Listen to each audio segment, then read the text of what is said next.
Okay, welcome to the Courage to Live podcast. I'm Josh Bitsko. I'm joined with my wife Jenna, and in this podcast, we're going to talk about honestly the things that we don't talk about a lot. And I was a police officer for 23 years in Las Vegas and had a lot of experiences. I've been in rooms I didn't want to be. I've been in numerous critical incidents, and through those experiences, we're going to talk about basically how to continue to have the courage to live.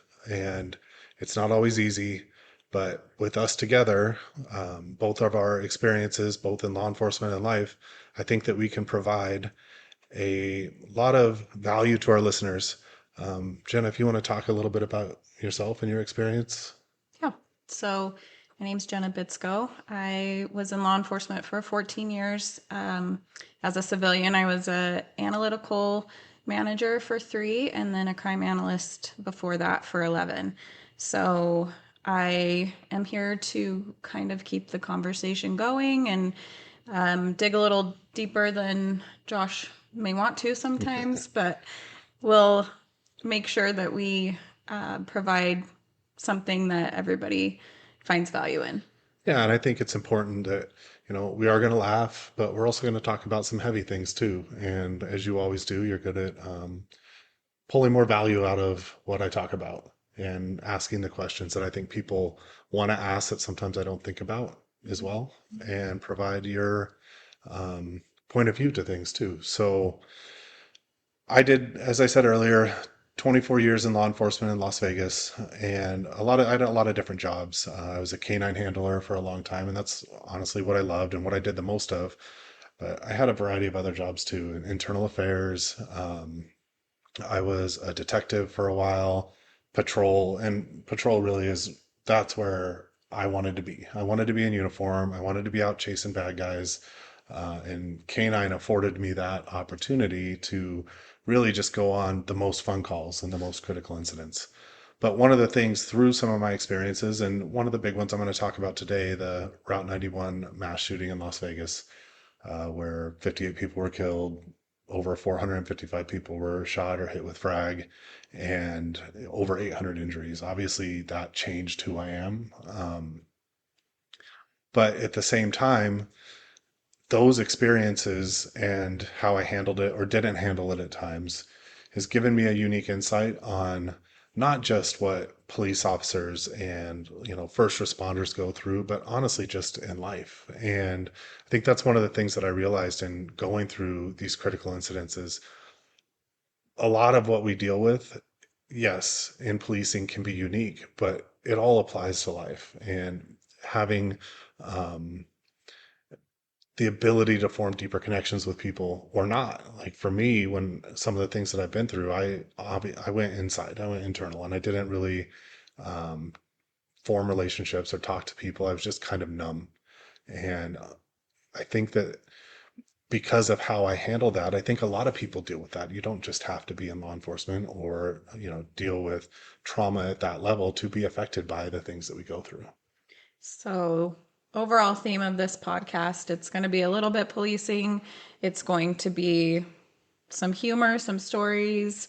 Obviously, Josh talking about his experience not only with the Route 91 festival shooting and his role in that, but also other critical incidents that he was on that kind of then led to us forming a business where he goes around the country and not only talks about those experiences, but also talks about his PTSD and how he's learned to deal with that through therapy, through EMDR. But then we also want to make this podcast more universal. So how do these experiences translate to real life? They translate to business, they translate to marriage, they translate to your relationship with your kids and coworkers and everything else. So this podcast isn't just about policing, it's going to be more universal than that. And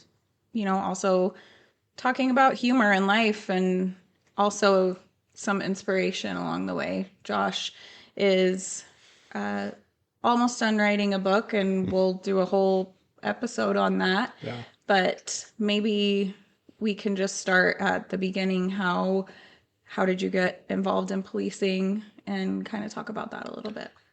Yeah, and I think it's when what you just talked about, and I'm going to talk about some things that I did were really scary. But honestly, one of the most scary things that I've done, and I know you too, is starting a business, right? And stepping out on that skinny branch and trying to figure all of that out after both of us had such long careers in law enforcement and in civil service. So we are going to weave a lot of that in there too, because we've learned a lot of lessons. We're still learning on how to operate a business and how to do these things. But I think that through humor, through stories, we can provide a lot of value for our listeners and even ourselves to have these conversations together. Sure. But yeah, so I got all I ever wanted to be was a cop. Like my dad was he was a police officer for 30 years in Las Vegas. He retired in 2005, but I remember being like 5 years old. He was an academy tax sergeant, and I remember running through the academy wearing his cover, his hat, and hitting things with his baton because I thought it was cool. And it's all I ever wanted to be. And he had other plans for me. He's like, you should be a lawyer or a doctor or something all parents want their kids to be. And all I ever wanted to be was a cop. So everything I did as a kid in life, up until turning 18 when I could test, and I'll talk about that in a minute, but it was all geared towards being a police officer. In high school, and all of my friends were smoking weed, I never did because I knew that at the time it was a felony here in Las Vegas, but I also knew that that would prohibit me from testing for being a police officer or a cadet. And so every decision I made was geared towards that.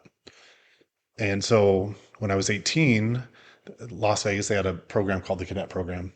And you can hire on the police department. At the time was a well-paying job for 18, full-time job. I had insurance and benefits. But basically what you do is you take reports, and you help officers with like the administrative stuff, but you're in a uniform, you have your own car, you're driving around. And when I tested, they only had 5 positions for 200 people that tested. So I was really nervous. I remember, I was still in high school when I took the test. So I had to miss a day of school to go take the test. Super nervous, and, ended up taking it and making the list. So there was 5 of us in our academy, all 18, no idea what we were doing in life or anything other than we wanted to be cops. And it's funny, some of the people in that initial cadet class, like Darius, who you worked in internal affairs, I knew the rest of my career. But the cool thing about the program is when you turned 21, you didn't have to test for police officer again. You could just go right into the academy. So you still had to do another academy.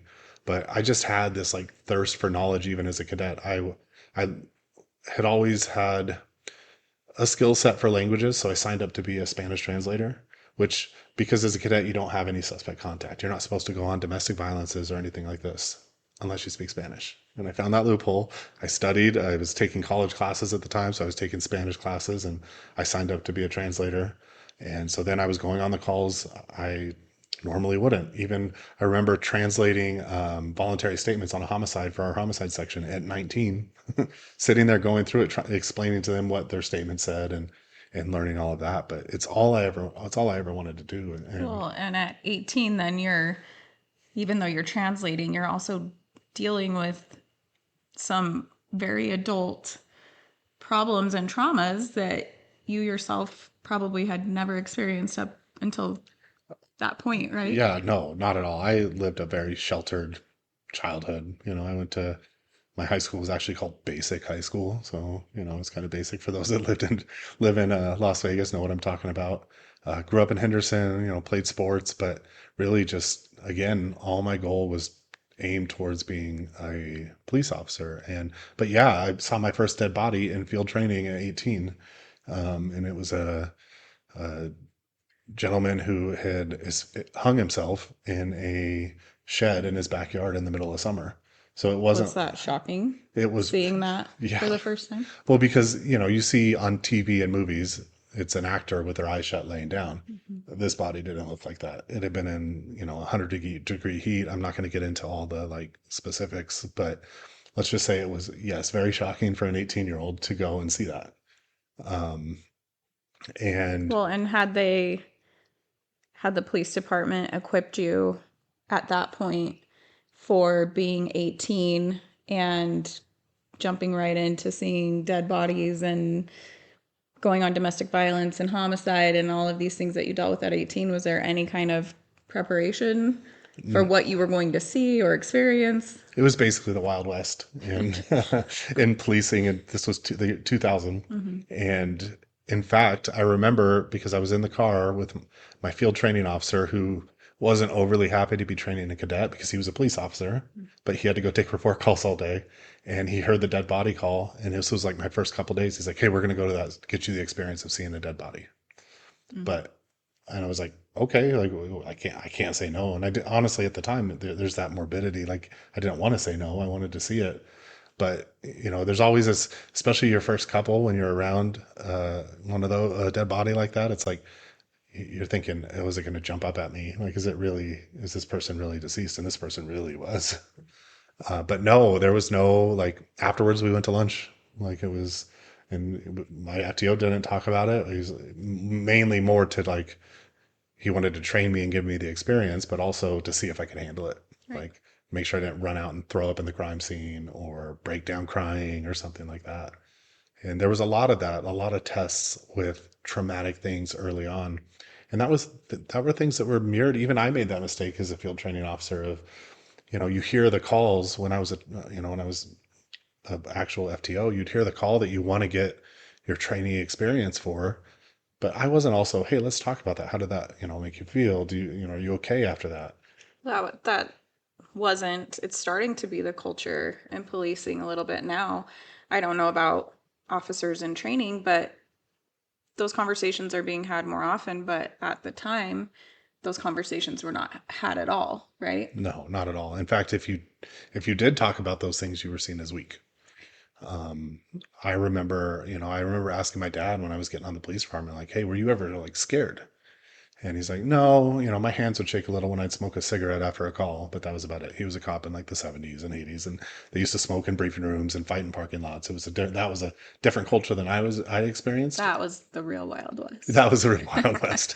And he used to tell stories of his training officers and some of the things that he saw. Because when he went to the academy, or when he first became a police officer, you didn't go to the academy. You hit the streets until an academy happened. So he was put with the field training officer. He said like a similar story, a little different in that they go out on to stop somebody. The guy takes off running. His training officer pulls out his revolver, fires 2 rounds in the air, and says, "The next one's in your back." And the guy gave up. Yeah. Like, so a little different than maybe seeing a dead body, but I guess the same theme of Still, conversations were not being had no, to no. prepare anyone. And it wasn't until later in life, after he had retired and we were fishing, and he said, actually, there were times that I was scared, and he would even talk about calls that bothered him. But for him, I mean, growing up as a cop in the 70s and 80s, like he didn't talk about anything like that. And it was me like prodding him and talking about those things when I had been a cop for, 10 years at this point, and me telling him stories about, some of the things that I'd seen that bothered me. Then he was able to do the same thing. And, you know, it's kind of one of the themes when I go teach and I talk to other cops. And I didn't know that I would be doing this at that point in my life is, giving somebody else permission to feel like we all in this industry as cops and as men just in life, you can give somebody else permission to feel and to express what they're going to feel. And I think we can do a better job as that as cops, as first responders, and honestly as men. I have plenty of friends that aren't cops, and we'll go, to dinner or go have a drink and start having conversations. And it's not until I start talking about things that are like real and vulnerable than they do, and I'll give them permission. And honestly, it's something you did with me, even when we were friends. Like you had the ability to get me to open up about things that I generally hadn't in life. But yeah, the cadet for me, not compared to, firing warning shots, which are clearly against policy now, for probably because of that guy, who knows, that cop. Um, but, it was through all of those experiences and that I was able to kind of learn and become the cop I am today, and or I guess before I retired. So But you went and you were a cadet. They put you straight through to the academy. so I went to the academy in 2003, and again, I was just excited, right? I was so excited for this adventure. And, we were shooting. We had like SWAT night where we go out and learn tactics, and they would CS gas us and laugh at us. And we had to get pepper sprayed, which I kind of had an issue with this because I got pepper sprayed twice. Mm-hmm. Because as cadets, we carried pepper spray because we were in uniform. So they trained us how to use it in some defensive tactics, but we were supposed to have zero suspect contact. So I got pepper sprayed then. It was terrible, as bad as it sounds. I would way rather get tased than pepper sprayed, which I've had both of those things happen, unfortunately. And then I had to do it again in the police academy. Aaron, who was a cadet with me, we actually snuck into the academy. This stuff called, I don't remember the company name, but it was wipes that were supposed to counteract pepper spray. And we bought some and we're like, okay, we're going to sneak over to the bushes after we get pepper sprayed and we're going to wipe it off. And then we're just going to act like it's terrible. And that was our plan. Did not work. It just spread it out across our face. Like it was terrible. But all in all, I mean, It's karma for sneaking in. exactly, exactly. That's what we got. That's what we deserved. But we still kind of felt, oh, we've been through this before. We were the salty boots in the academy, right? These And little babies. I was 21. I talk about that all the time. Like as a 21-year-old cop, I would go to houses where, a couple was having a domestic, maybe not even a domestic violence, just a verbal. And I'm sitting there trying to solve their marital problems. That's what I mean. That's what I was talking about earlier. You're thrown into this at 18, or even if you hire on as a cop without being a cadet, without any kind of preparation for the adult problems that you are going to be called to solve, Yeah. right? Yeah. And honestly, I look back at that time and I'm lucky that I didn't have a body camera because I was kind of a smartass. I've matured since Yeah, then, mostly. absolutely. But I look back at those times and it was just such a learning process. Even relationships in the academy. I mean, I was in the academy I had a guy that was a special forces Army Ranger who was like 45. Mm-hmm. We eventually became friends, but again, me being a 21-year-old smart ass, he took offense to a couple of the jokes that I made. But we actually became really close and we're partners later. But yeah, I mean, it was just such a wild ride in the academy. And then I'm out in field training as a cop. And again, I went to our Southeast Area Command, and it was like, again, I was prepared for defensive tactics. I was prepared to, with my handgun and all of the things that they prepare you tactically and procedurally in the academy. But we really didn't talk about, hey, you're going to see, dead kids, or you're going to see, um, dead bodies, shootings, just horrible things. And you just wipe some dirt on it and keep going. Like, if you talk about it, you're weak. That was kind of the culture then. Um, do remember I had a really salty sergeant. So we have our badge numbers assigned to you when you hire on. So mine was 6928. And that's how long you've been on. So my dad's was 1278. And there was 25 years in between when he hired on and when I hired on. So this salty sergeant I had, his badge number was 900 something. And that's how long he'd been on. His name was Wally. And I remember sitting down with him, and he was my field training sergeant at first, and he treated me very differently. The second I graduated field training, he was like that sergeant you wanted to work for. Took care of you, was very gruff. If you messed up, you heard it. He might chew you out, but then after that, you guys were fine. And I remember he told a story because I got into my first foot pursuit. He showed up, and my adrenaline was spiked. My hands were shaking. Like I caught the guy, but it was first foot pursuit by myself, not with a field training officer. And I don't even remember why the guy ran. I remember where it was at, but I don't remember why. And he showed up, and I remember telling him because I was still so like excited. I'm like, "Hey, is this like normal? Like my heart was racing, all that." The guy wasn't. It's not like he had a gun. He's like, "I'm gonna tell you a story." And he's like, I walking into a convenience store to get a Coke in the middle of the night when I was a rookie, And this guy like hired on in the early 70s, like at that point. And he's like, maybe even before that. And there was a robbery in progress. I didn't even see it. The guy ran out. He pulled a gun. He shot at me. I fell down. I shot back, ended up hitting him. And he's like, I literally crapped my pants. Mm. And in the moment, I'm like, oh, that's, a crazy story that happened. He got in a shooting. He ended up shooting somebody, and the guy shot at him first. And, obviously a very justified shooting. But I didn't look at that for what it was when he told me the story. Like now, with my experience, that's vulnerability to be able to share like Mm-hmm. something like that. That's not something as a cop. That's not how the cops that I generally was around, um, the stuff they talked about. So that was like the one shiny moment that I would say that I had somebody kind of be vulnerable and give me permission to be vulnerable. Um, and then he went back to yelling at me for messing up. that was just Wally. Um, You got one I second. had 1 second there of vulnerability, but no, I mean, yeah, you're going on these calls. I remember the first, it was a SIDS case, a dead infant, and SIDS stands for sudden infant death syndrome. And you get there and you're panicked and you give CPR and all of those things, and you feel just like that inner turmoil and chaos of what's going on. And no, I'm not physically in danger on a call like that, but it still has an effect on you, like emotionally, and adrenaline and cortisol and all of those things that happen to our body. And then you move on to the next one and go home and try and, be normal and Decompress. decompress, which I didn't know what that means. I still struggle with decompressing at times, as you know.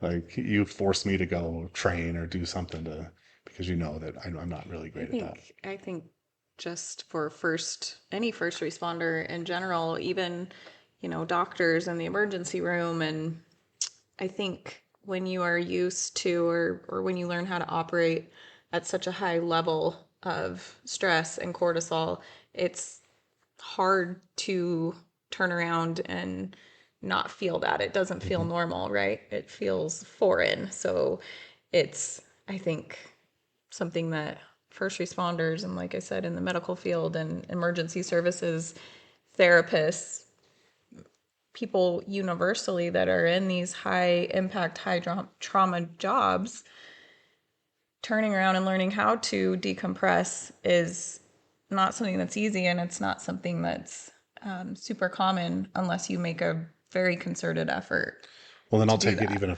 step further. Then what happens is you start to crave that feeling of Yeah, that chaos, absolutely. and like the you feel alive, the Mm-hmm. adrenaline, and then you know I guess I say decompressing, but debriefing with all your buddies and telling the story again and all Mm-hmm. of that. It's like it's very alluring. It's very like you become addicted to that, like anything else. And but the problem is if you start living for that, then everything else goes by the wayside, and you're not taking care of yourself like you should. You're eating at 2 a.m. I worked graveyard for most of my career, and you're eating at 2 a.m. in bars, eating chicken wings and fingers, and you Mm-hmm. stop taking care of yourself because, and part of that, the only time you feel alive is when you're out there doing those kind of things. And that took me to, I there was a time I thought one of the big reasons also I learned Spanish is I thought I always wanted to be an undercover narcotics cop. Like that, my dad was in narcotics for a long time. And so I grew up on stories of that and all the great things that he did and they did. And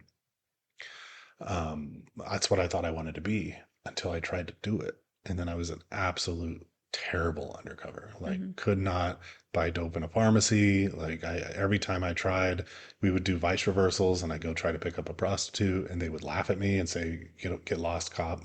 Like they all knew I was just absolutely terrible. And I had a senior narcotics cop that I was working with, and I was good at finding CIs or confidential informants and, finding out where the dope was being sold. And he's like, if you keep trying to be an undercover, you're going to get yourself or somebody else hurt. And he again was very straight with me about that. Like, it's not for everybody. Maybe it's not for you. Well, and for anybody that has played Jackbox TV, that's a game we play with our kids around here. And there's a game where you have to lie. One person's the liar, and then everybody has to try to guess who's lying. And Josh does not succeed at that game. He loses every single time. A 10-year-old can tell that I'm So lying. I can't imagine you trying to go by dope if you have the same face that you have during Jackbox. Yeah, you don't even have to know me to know that I'm lying. You can just tell this guy's not telling the truth. I'm a terrible liar, always have been. So cadet to failed narcotics detection Well, I was undercover. a good patrol cop, and that was always so. What I would always tell people that wanted to go to any specialized unit, and they come to me because later in my career I actually went to specialized units, and um, I would always say, just be a good patrol cop. Is we can teach you how to do the job, unless it's undercover and it's me. They can't teach me that. But um, like, You're like that meme with the guy on the skateboard. Oh, what's his with oh, the weird eyes? hello, Steve Buscemi was like, hello, Yeah. fellow Hello, youths. fellow youths. I'd like to purchase some narcotics for a Yeah. fee, Yeah. maybe. Yeah, no, I was terrible. But I was always a good patrol cop, and that's what I would tell you. Just be the best cop you can be, and that will open up other doors, whether it's, leadership, whether it's, if that's what you want to do is promote or go to a specialized unit. And so I was kind of lost in my career, and I'm like, I don't know what I'm going to do with myself.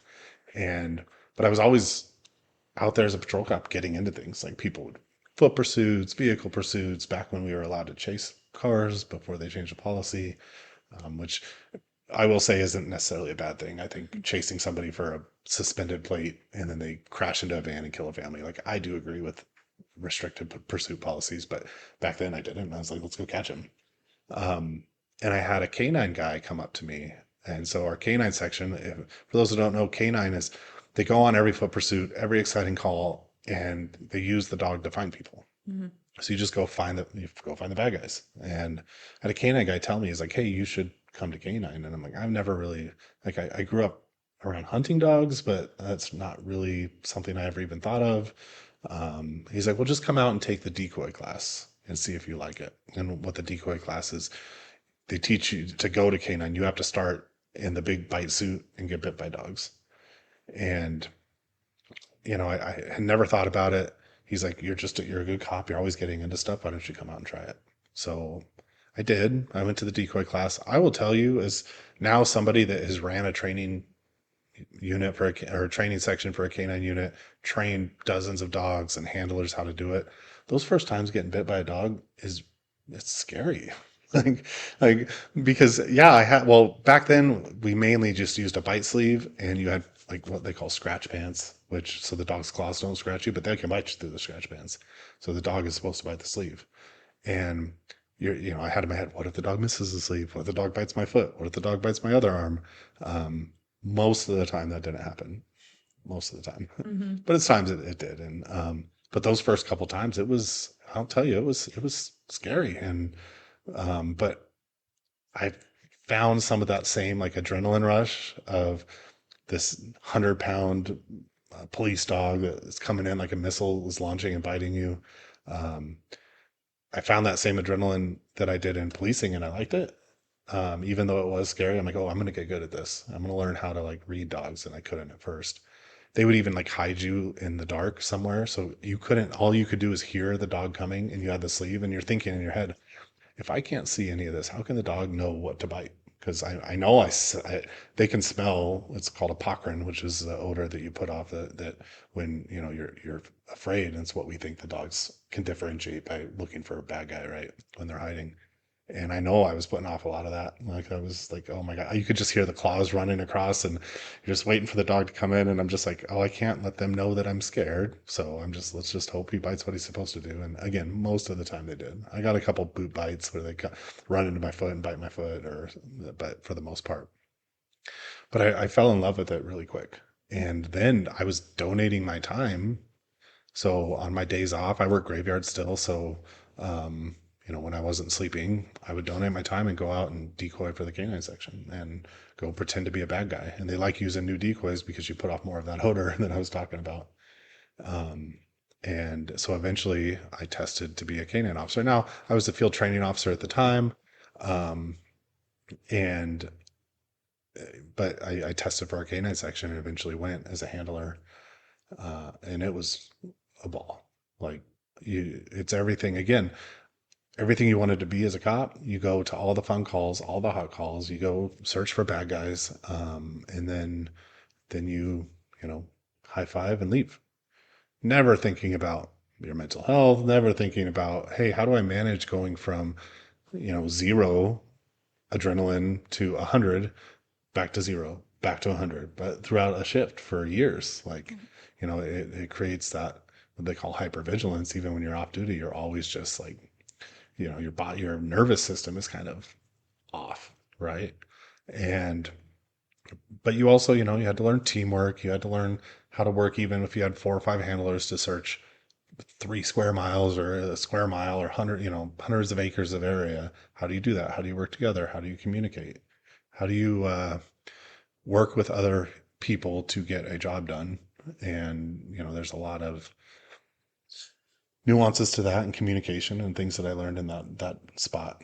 But yeah, my time in K9 was some of the more fun times that I had in my career.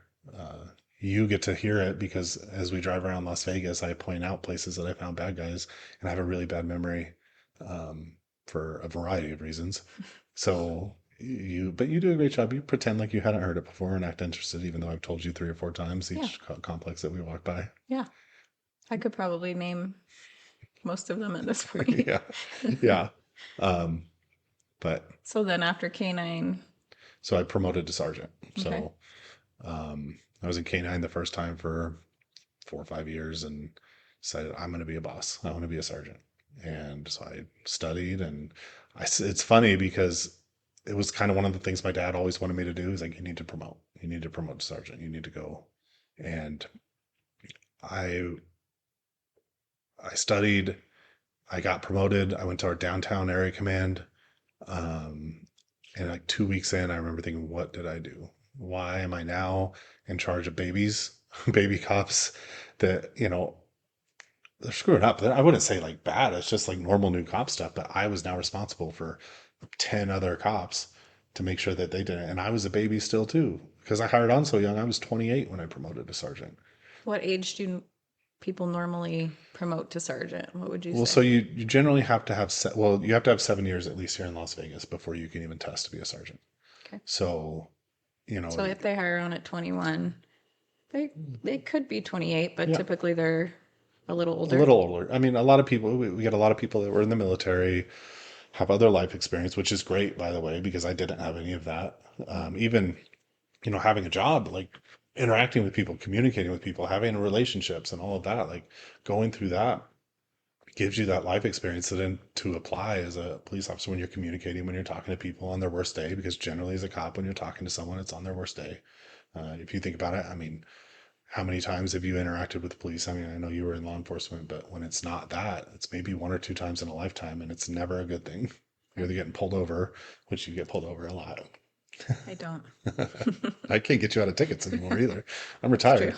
Um, but you're getting pulled over, which is negative, or you're having a domestic or something along those lines, and it's always a bad day. And then having that life experience, just having been through some things before you put a badge on, always does help. It's not necessary. I mean, I learned how to talk to people, but um, it definitely helps.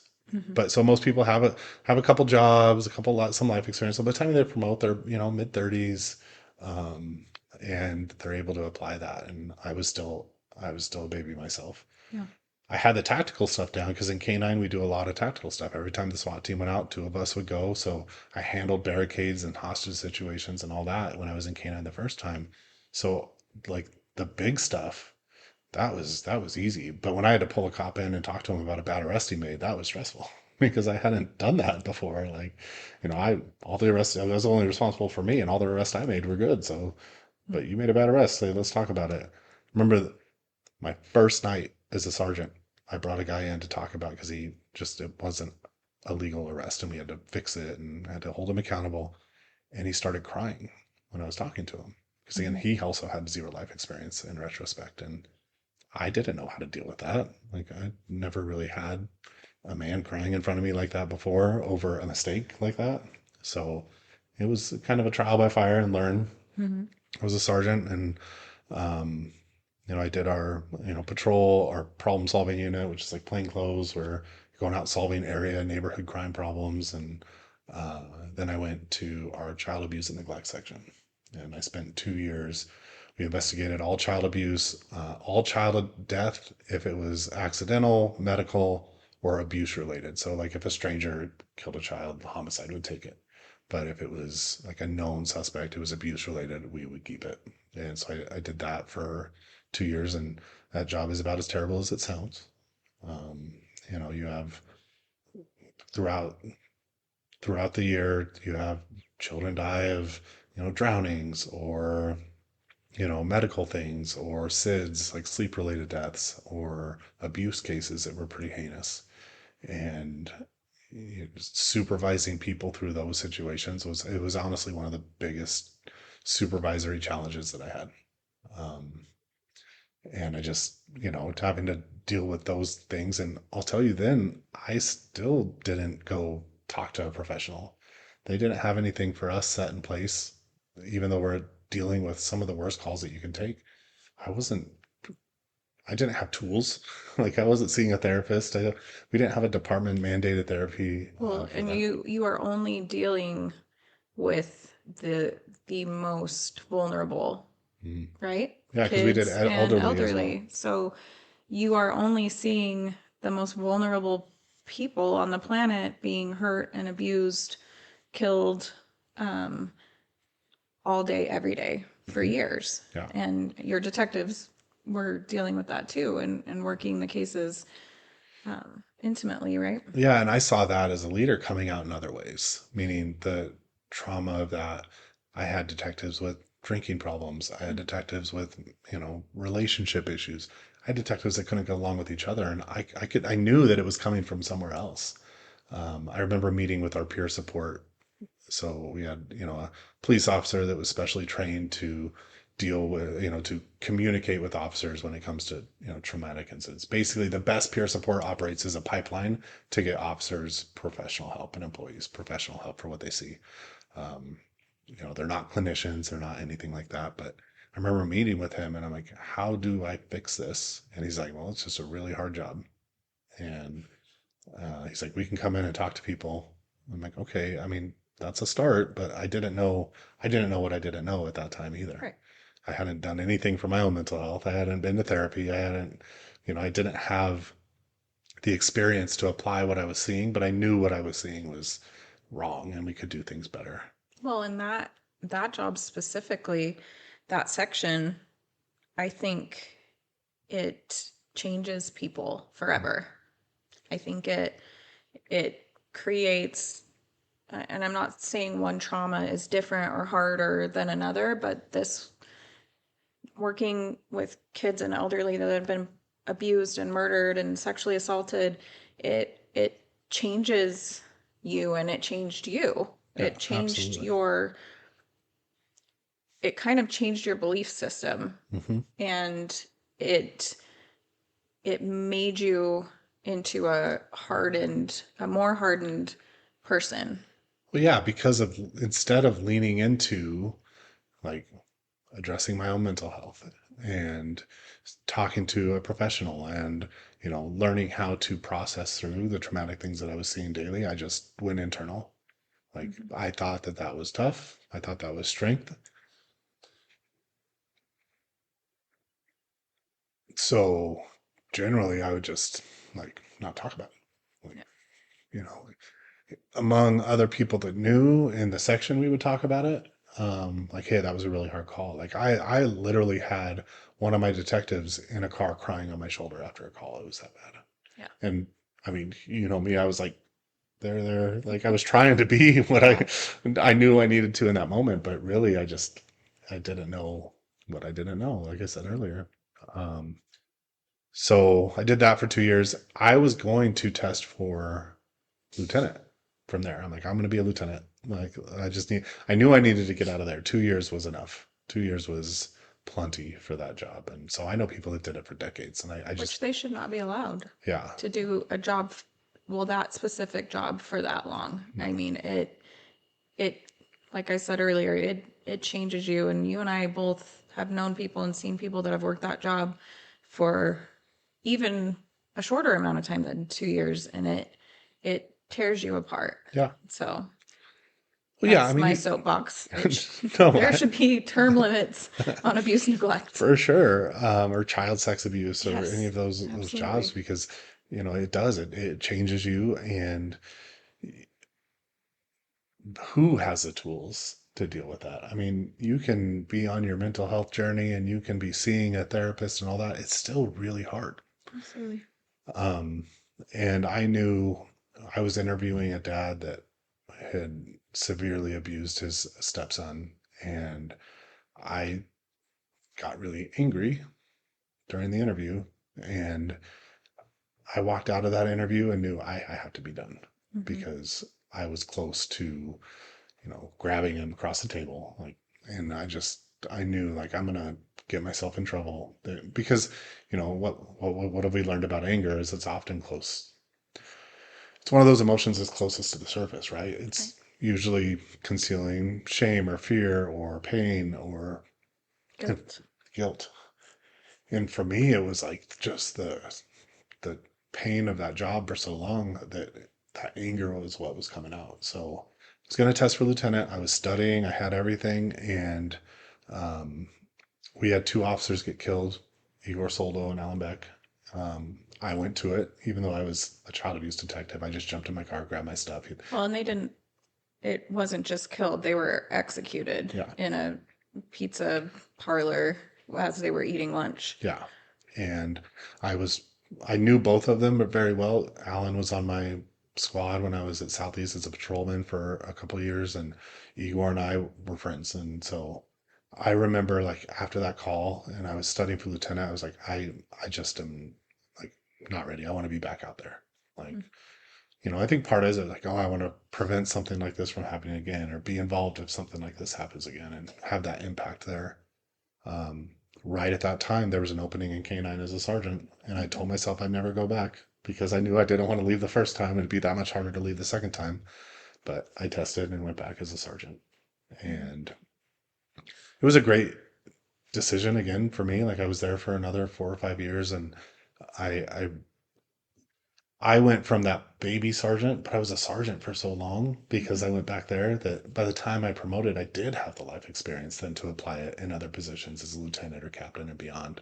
Whereas before, I would have just been that guy that just kept promoting and didn't have the tactical experience. I hadn't experienced a lot to put myself and be empathetic to officers that were going through things because sometimes these people that just are on that track to promote as soon as they can, especially when they're young, they lose that connection with other cops because it comes across like you're just there for yourself, just to promote, don't have the time or the experience to be in the position you're at, like to earn it basically. And so I spent a long time in K9.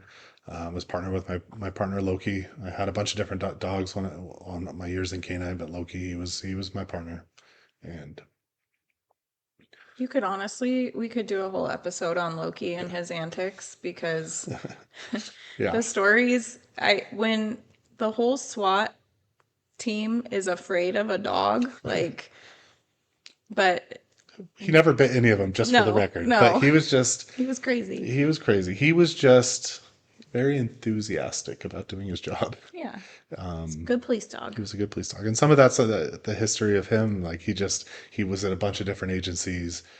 He would get so excited that he would bite his handler, but it really wasn't out of rank, is what they call like a dog that he wasn't questioning the authority. It was just like, this is awesome, and bite you.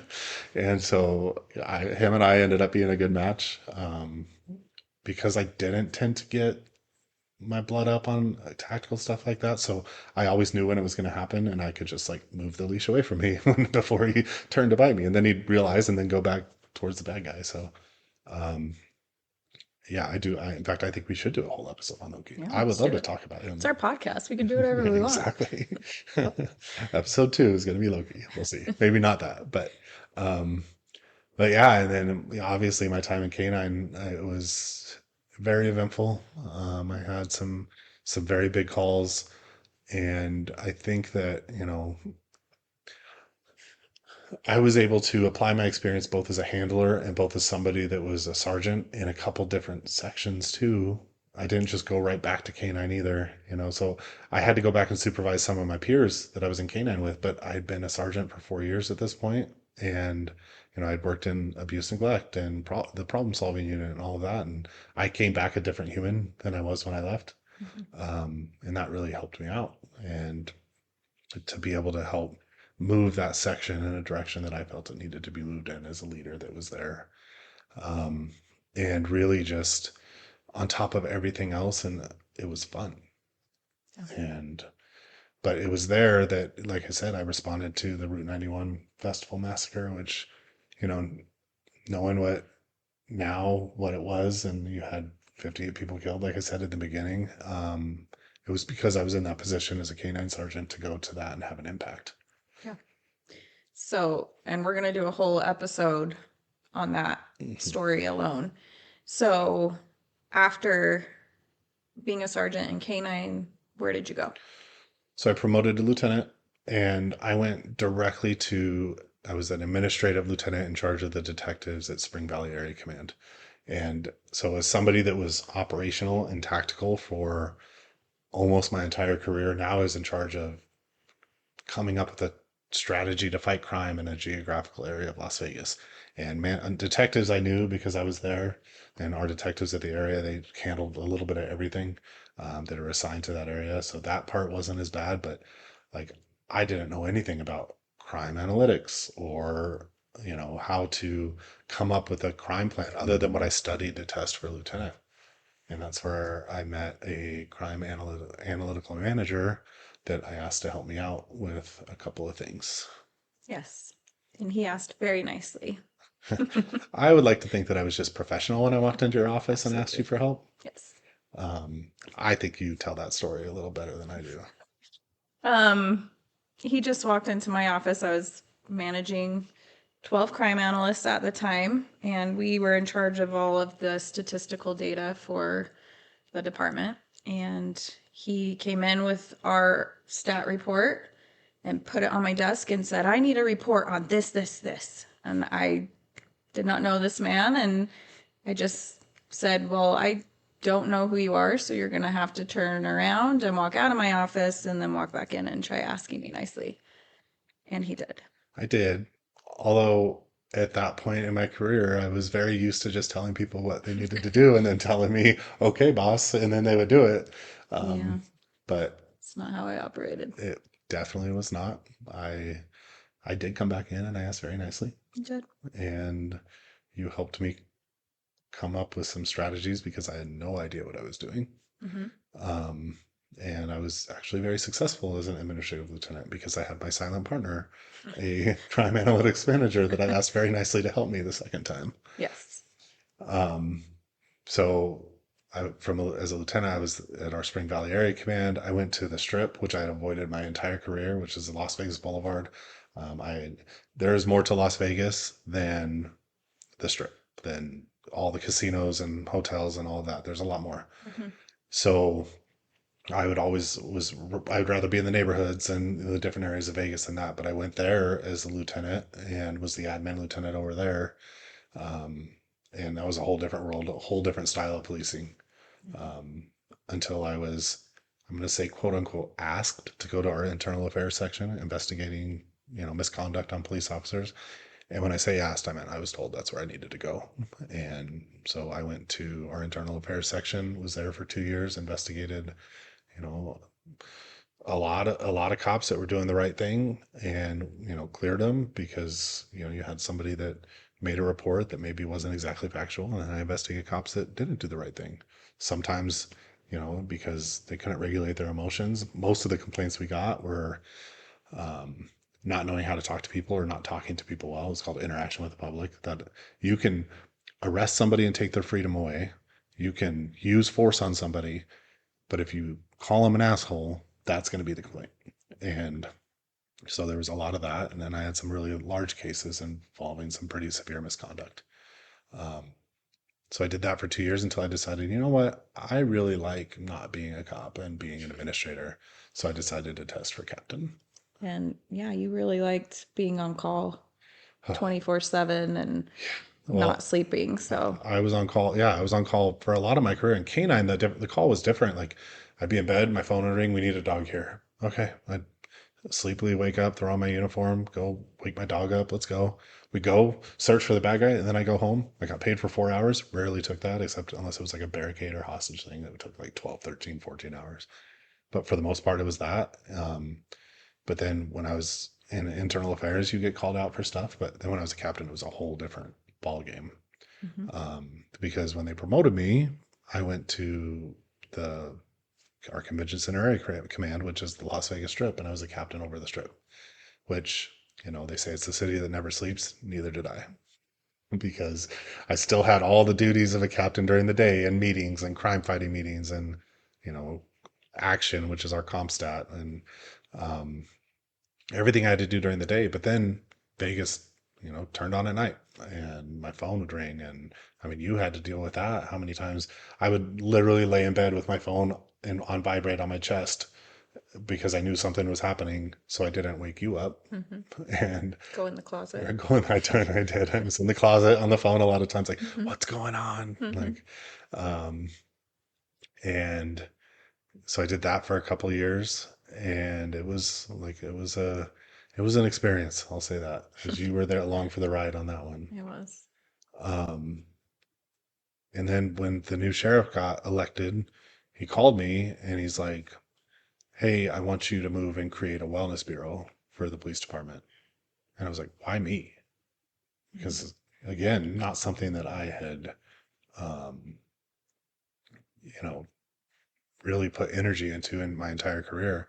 And he's like, "Well, you've been through a lot, and you handled it really well." And the truth is I didn't handle any of it well or otherwise. Um, and throughout this podcast, like I said, we keep it light, not always talking about, trauma and traumatic incidents, but in a very short period of time, I had the Route 91 massacre. I had officer involved shooting 5 weeks later. I had father die of cancer, my dad that I was talking about earlier in the podcast. I had a brother take his own life. Um, and I had all of these things that happened. And the truth is, I didn't deal with any of it. So I was asked to create this bureau that focused on how to get cops to do what I didn't do. And I had no idea how to do that. Now, at this point in my life, I was in therapy, um, working on my own trauma and mental health, which was, as everybody knows, a journey. But it was an experience, and I learned a lot. It was actually really good for me to be part of that, because when you're learning about something, and for other people, you're also learning about it for yourself. And I'm proud of some of the things that we were able to do there and creating that wellness bureau. It's still, and through my retirement, it's still kicking. Um, but it's always something that can be better, and it's something that can be improved on. And I say this when we talk about mental health, is it's not just for cops or first responders, or it really is everybody, because there's this word stigma when it comes to mental health and law enforcement. There's a stigma. Police officers don't want to get help. People don't want to get help. Men don't want to go sit down and talk with a therapist and talk through their problems. So a lot of what we're going to talk about in upcoming episodes in this podcast is applicable to anybody.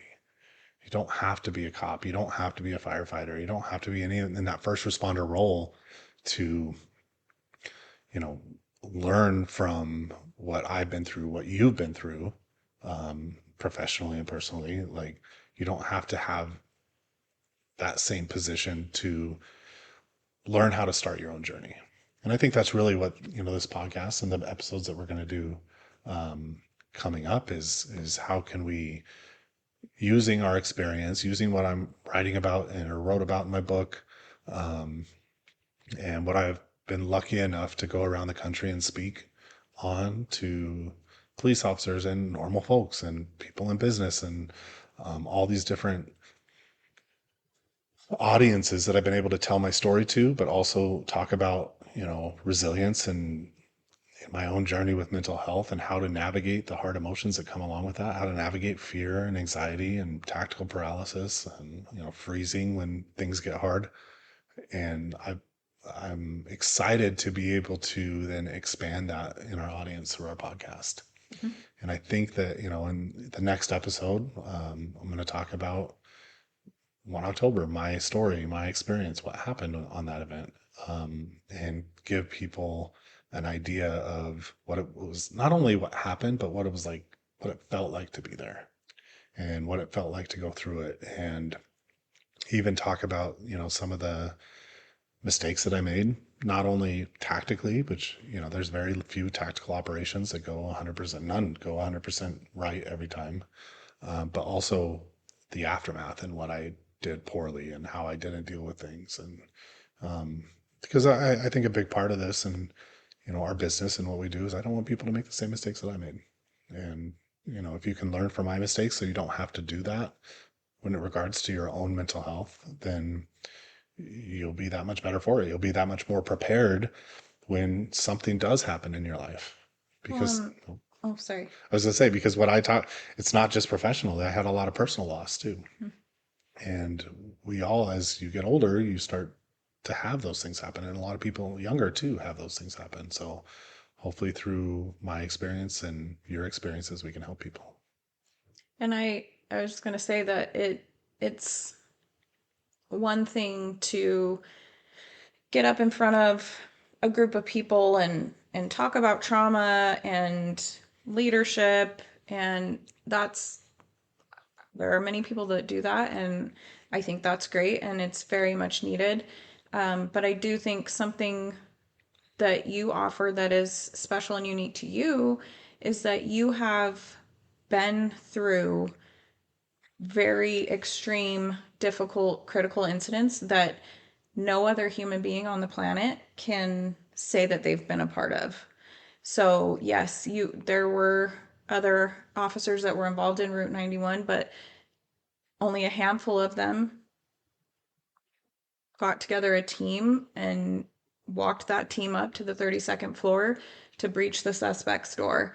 And only one person on this planet can say they were an incident commander over a shooting on the campus here in Las Vegas at UNLV, and also the incident commander over a mass stabbing attack on the strip. I mean, you have been through things not only that most people haven't, but that most cops haven't. And so that is saying something that you are able to come out and come at trauma and policing and leadership and all of these different facets.